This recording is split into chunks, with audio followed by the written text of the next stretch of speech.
Viral এই সেলোয়ারটি cutting করা খুবই সহজ। আমি এখানে 3 পিসের একটা কাপড় নিয়েছি।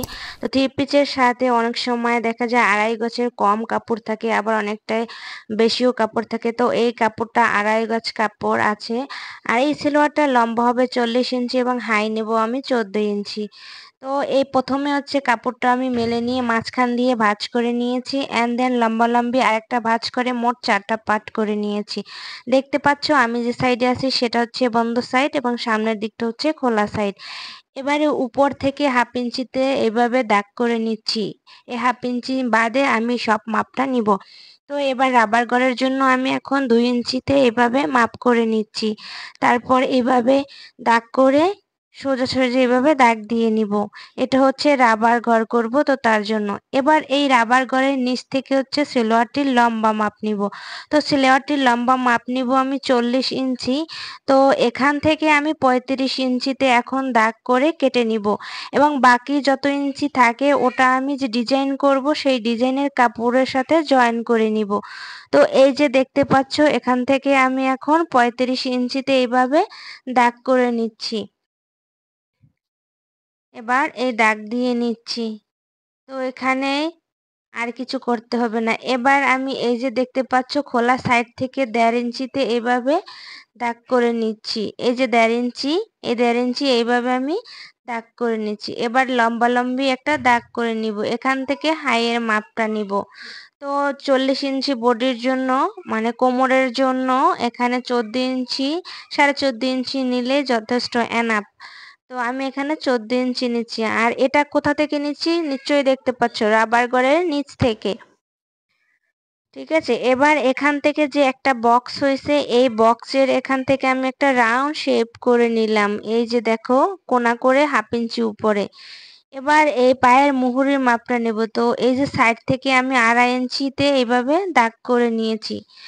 এরপর হচ্ছে পায়ের মুহুরি আমি যত ইঞ্চি নিব সেটা এখান থেকে নিব। তো আমি একটু লুজ ঢিলেঢালাই নেব। এই দাগ থেকে এই দাগ পর্যন্ত 9 ইঞ্চিতে দাগ কাটলাম। এটাই হচ্ছে পায়ের মুহুরি এবং 1 ইঞ্চি নিলাম এক্সট্রা। এবার এই যে এখান থেকে উপরের দিকে এইভাবে ফিতাটা রেখে এখান থেকে সোজা একটা দাগ করে নিব। এটা কিন্তু প্যান্ট সালোয়ারের ডিজাইনের মতোই হবে। একদম ওই সেম ক্যাটালগের মতোই। তো এরপরে যে হাইয়ের যে কোনা আছে ওই হাইয়ের কোনা এবং এক্সট্রা যে আমি কাপড় 1 ইঞ্চি নিয়েছি সেই বরাবর আমি দাগ করে নিব। তো ফিতা দিয়ে এখানে দাগ করলাম না, এখানে একটু হাত দিয়ে দাগ করে নিলাম। তাহলে এখানে শেপটা অনেক সুন্দর আসে। আর ফিতা দিয়ে দিলে এখানে সোজা আসে। তো এই যে দেখো আমি স্পষ্টভাবে দাগ করে নিয়েছি। এবার আমি এখান থেকে কেটে নিচ্ছি। এই যে দাগে দাগে কেটে আচ্ছা, নিচ্ছি। তোমরা যারা নতুন আছো আমার চ্যানেলে তারা একটু চ্যানেলটা সাবস্ক্রাইব করে লাইক করে কমেন্ট করে জানিও আমার কোথায় ভুল হয়েছে। তো আমি কোনো প্রফেশনাল টেইলর্স না, আমি যেটুকু পারি তোমাদেরকে সেটুকু দেখাবার চেষ্টা করি যাতে তোমরা ঘরে বসে টেইলারিং কাজ শিখে নিজের ড্রেস নিজে তৈরি করতে পারো। তো এইবার দেখো এই যে উপরের থেকে আমি কাপড়টা আলাদা করে নিচ্ছি, এটা হচ্ছে কোমরের অংশের থেকে।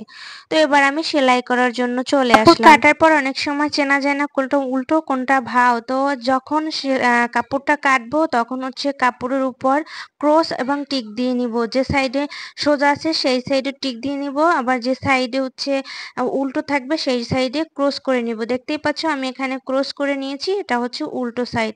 এবার এই কাপড়টার মাঝ বরাবর ধরে এইভাবে আমি লম্বালম্বি করে টেনে এখান থেকে আমি সেলাই বসিয়ে দিব। এটা হচ্ছে প্যান্ট ডিজাইনের ১ম এখানে সেলাইটা। খুব সাবধানতার সাথে সেলাইটা করতে হবে। যদি বেশি তাড়াহুড়ো করো তাহলে সুই হাতে ঢুকে যেতে পারে আর কাপড়টাও কুঁচকে যেতে পারে।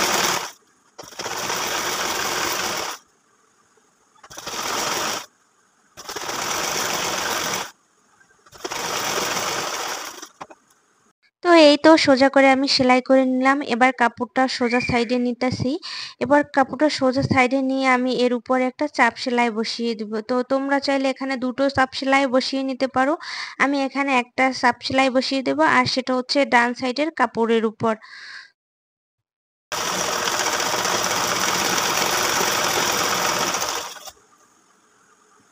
এখানে বেশি একটা টানাটানি করা যাবে না। যদি টানাটানি করো তাহলে কাপড়টা ঘোঁজ খাবে, ভালো দেখাবে না। যখন সালোয়ারটা পরবা তখন কেমন কুঁচকে যাবে।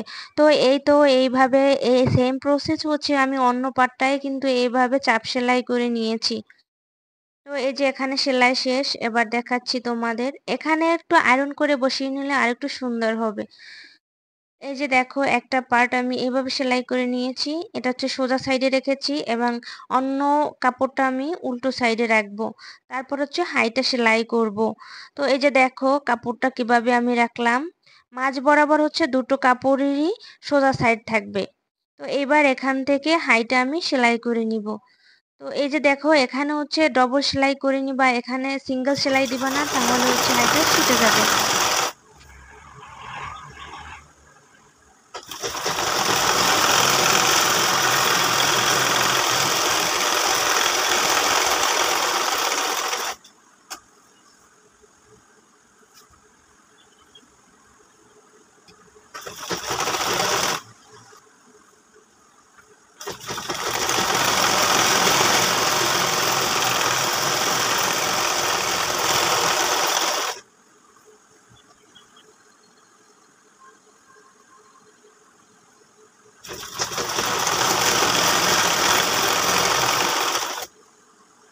আচ্ছা এই যে দেখো আমি হাইটা সেলাই করে নিয়েছি অ্যান্ড দেন অন্য সাইডের হাইয়ের সাইডটাও আমি সেলাই করে নিয়েছি আর এখানে কিন্তু ডাবল সেলাই করে নিয়েছি।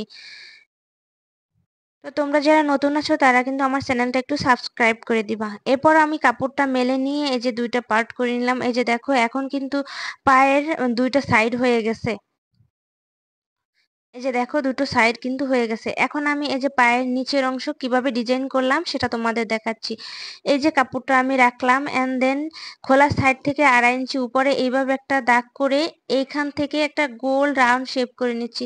কিভাবে করছি তোমরা দেখলেই বুঝতে পারবা। তারপর এইভাবে কেটে নিলাম। তো এখানে তোমরা অন্য ডিজাইনও করতে পারো। আমি এইভাবে ডিজাইন করে নিয়েছি। এটা আমার ধারে ভালো লাগে তার জন্য আমি এই ডিজাইনটা করেছি।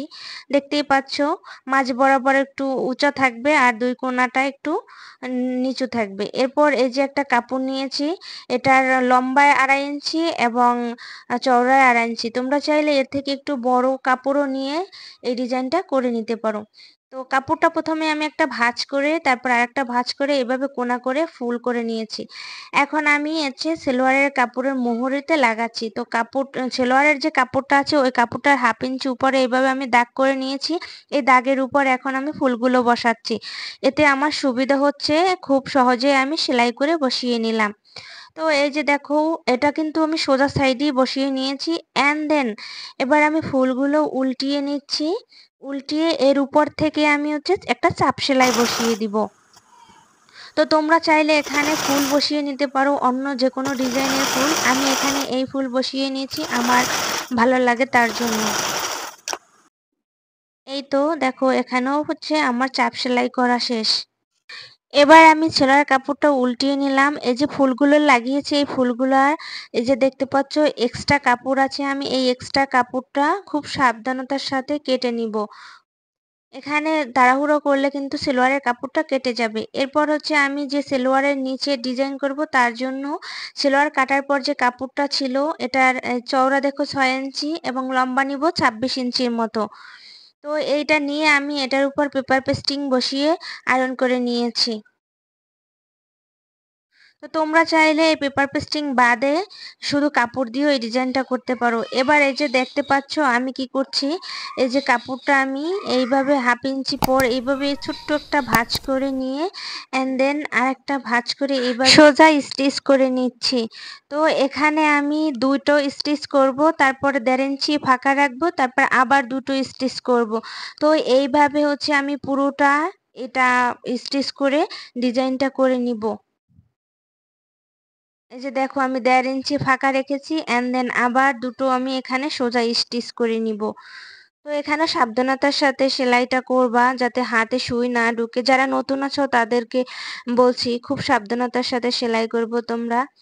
এই যে দেখো এবার এখান থেকে আবার আমি সোজা স্টিচ করে নিচ্ছি। এই যে দেখো আমি পুরোটা স্টিচ করে নিয়েছি অ্যান্ড দেন একটু আয়রন করে বসিয়ে নিলে আরেকটু ভালো হতো। তো আমার সময় নাই তাই জন্য আমি আলাদা আরেকটা কাপড় নিয়ে এর উপরে এইভাবে বসিয়ে নিচ্ছি। তো তোমরা চাইলে প্যান্টের কাপড় দিয়েও এইভাবে বসিয়ে নিতে পারো।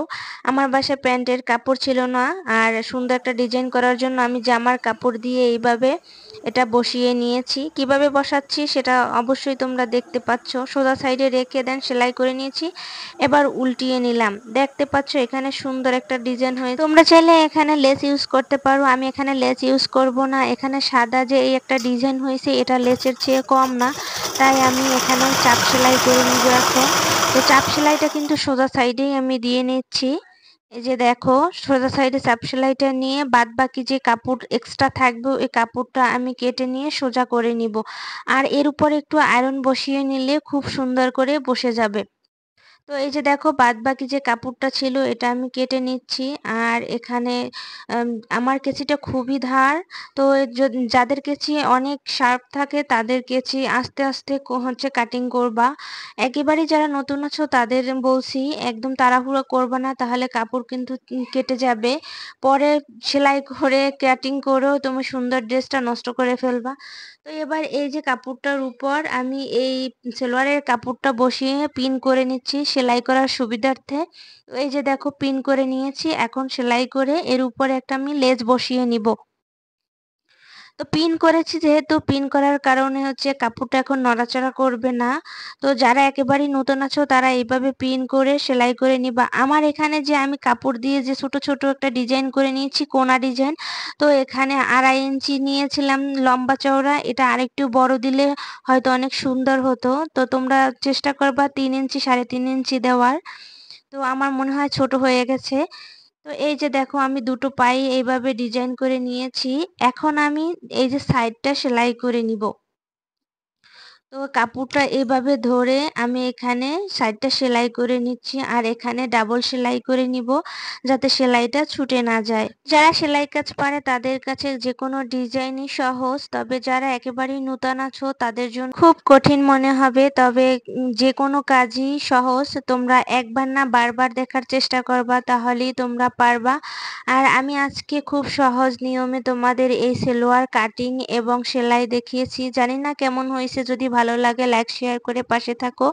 তো এবার হচ্ছে আমি প্যান্ট সালোয়ারটায় এলাস্টিক লাগাবো। তো এখানে আমি ৩০ ইঞ্চির মতো এলাস্টিক নিয়ে মাঝখান দিয়ে ভাঁজ করে এভাবে সেলাই করে নিলাম। তো এলাস্টিক ২-৩ রকমেরই লাগানো যায়। আমি আজকে যে প্রসেসে দেখাচ্ছি এইভাবে লাগালে খুব সহজ নিয়মেই লাগাতে পারবা।